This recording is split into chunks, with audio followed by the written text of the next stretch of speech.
안녕하십니까. 한국사 불곰입니다. 이렇게 만나 뵙게 되어서 정말 영광이고요. 여러분들하고 앞으로 특히 지금 소방직인데 소방직 한국사를 같이 함께 수업을 하고 여러분들 합격을 위해서 이렇게 만나게 되어가지고 정말 반갑습니다.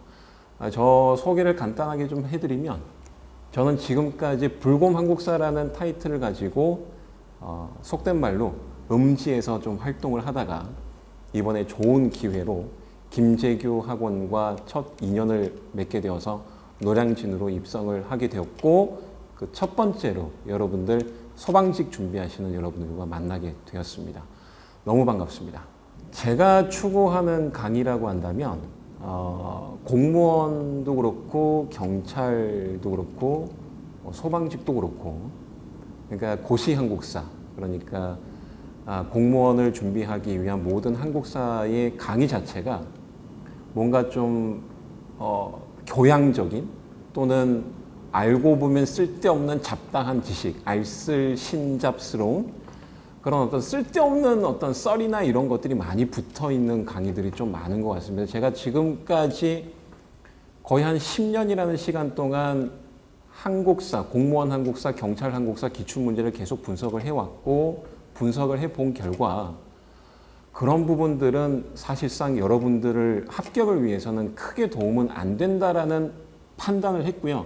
그래서 제가 추구하는 강의 방식은 그런 어떤 교양적이고 전공적스러운 그런 이야기는 다 빼고 정말 여러분들 합격을 위한 핵심 포인트 위주의 강의를 진행을 하는 것이 제가 추구하는 불곰 한국사만이 추구하는 강의 방식이라고 보시면 될 것 같습니다.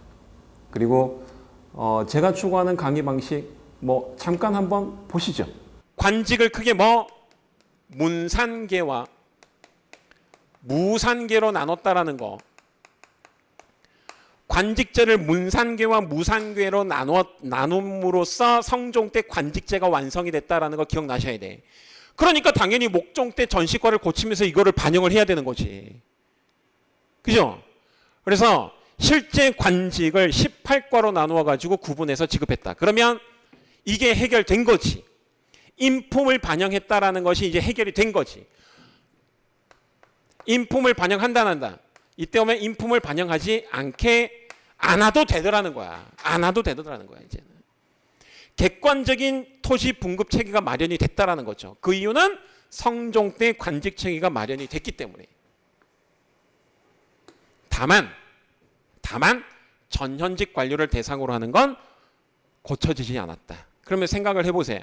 시간이 가면 갈수록 신진 관료들에게 분급해줘야 할 수조권 설정 토지가 부족해지는 문제점이 발생하겠죠. 그죠? 어쨌든 아직까지는 이게 안 바뀌었다. 전현직은 그대로 간다. 자, 그 다음 하나 더. 자, 개정 전시과 때부터 뭐가 시작이 되냐면 군인전 지급이 시작이 됩니다. 군인전 지급이 시작됩니다. 이제 빈칸으로 해놓은 거는 무조건 여러분들 외우셔야 돼. 군인전 지급 시작이 언제부터다? 개정 전시과 때부터다. 됐죠? 개정. 자, 그 다음에 외유 잡직을 제18과로 편입해서 생각을 해보세요. 문산계와 무산계로 나눠가지고 관직 체계를 마련을 해놨으니까 이제는 뭐 해야 돼? 중앙관청의 말단 서리직에 있는 애들까지도 토지를 분급해 줄 수 있는 체계를 마련을 해줘야 될 거 아니야. 이게 정상적인 순리잖아. 그죠? 그래서 외유 잡직을 제18과로 편입을 했다. 다시 말하자면 중앙에서 근무하는 중앙 관료들, 쉽게 말하자면 좀 바꿔 얘기하면 경관직, 그죠? 중앙 관료들에 대한 분급 체계는 개정전시과가 마련됨에 따라 이제 완성이 됐다라는 거죠. 그죠? 중앙까지는 완성이 됐어. 다만 제18과에 포함되지 않는, 그죠? 제18과에 포함되지 않는 지방의 향리 이속, 그죠?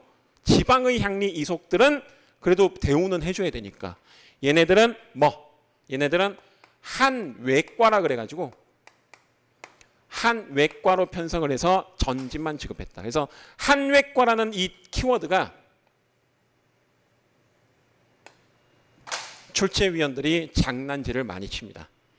한외과가 여기 가면 없어지건 또. 되죠? 자, 아까 이미 말씀드린 대로 개정전식과 전현직 관료를 대상으로 하다 보니까 아직까지는 이러다 보니까 신진 관료들에게 지급해야 할 토지 부족 문제가 생기더라는 거죠. 그래서 목종 다음에 누구야? 목종 다음에 현종이죠. 그죠? 현종 때 무슨 일이 있어서 거란의 2차, 3차 두 차례의 침입을 겪죠. 현종을 거치면서 문종 때가 되면 전식과 체제가 이제 완성이 됩니다. 완성이 된다고. 자, 봅시다. 그러면 일단 요것부터 문제를 해결해야 되는 거니까.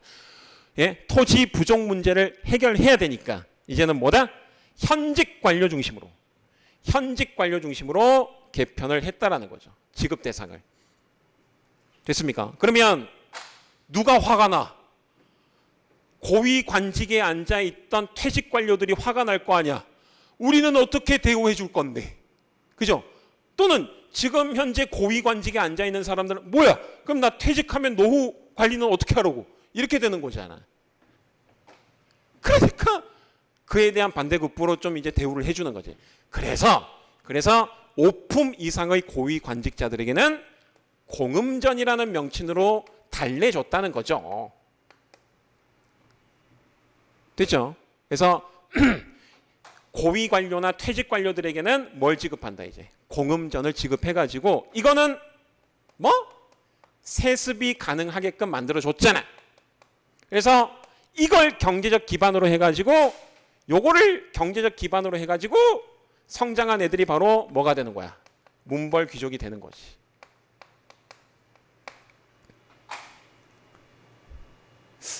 내용이 좀 많죠. 제가 이제 설명을 좀 하다 보니까 좀 뭐 많아지는 거고. 예. 자, 봅시다. 그 다음에 거란 침입 격퇴에 따른 이게 무슨 얘기야? 그 이전의 선왕 때가 바로 현종 때니까 현종 때 거란 두 차례 침입이 있었잖아. 2차 침입, 3차 침입. 그러면 무반들에 대해서도 좀 대우를 해줘야 될 거 아니야. 막아줬으니까. 그래서 거란 침입에 따른 침입을 격퇴해 준 거에 대한 대가로 군인들에 대한 처우가 개선이 됐다고요. 됐죠? 이거는 이제 정말 이제 이해와 여러분들 암기가 같이 좀 돼줘야 돼. 알겠죠? 그래서 거란 침입 격퇴에 따른 군인에 대한 처우가 개선이 됐다. 그 다음 보세요. 이제 전식과가 완성되잖아. 완성이 되면 굳이 한외과를 설치할 이유가 없다. 이렇게 보면 되는 거지. 그래서 지방의 향리 및 이속 이런 사람들도 어디로 다 편입시켜버려? 제18과로 편입시킴에 따라 뭐가 한외과가 소멸이 된다고 이제는. 자, 이것 때문에 실질적으로 전식과가 완성됐다라고 보는 겁니다. 되죠? 이런 거, 뭐 시계미 이런 거지. 여때는 개정전식과 때는 공무원으로 따지면 국가직 공무원하고 지방직 공무원을 차별 두는 거잖아. 그럼 여때는 차별을 안 둬야지. 전식과가 완성되는 거지. 그죠? 그 다음 또 경정전식과를 보여주는 상징적인 키워드가 또 나옵니다. 노병, 탐라, 왕족, 공장 이런 사람들. 그래서 무산계 그러니까 여기 성종 때 마련했던 무산계. 그래서 무산계 전식과도 여태 완성이 됩니다. 또 무산계. 선생님 무산계가 뭔지 모르겠어요. 복습 안 한 거야. 지금 시간 관계상 그거 다시 또 이야기하기는 좀 그렇고 무산계 전식과 완성이 또 되고 승려 지리업 이걸 뭐라 그러냐면 별사전이라 불렀어요. 별사전. 그래서 무산계 전식과 그다음 별사전 이것도 경정 전식과임을 보여주는 핵심적인 키워드로 작용이 될 수 있으니까 정리를 꼭 해두시라. 소방직 한국사는요.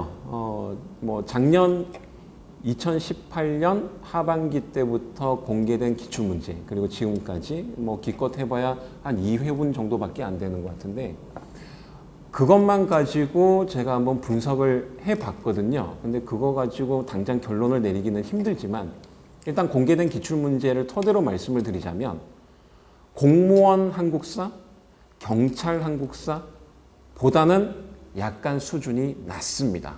그런데 지금 현재 뭐 고등학생들이 치르는 수능 한국사하고는 전혀 뭐 비교 대상은 안 되죠. 어렵죠. 어렵긴 한데요.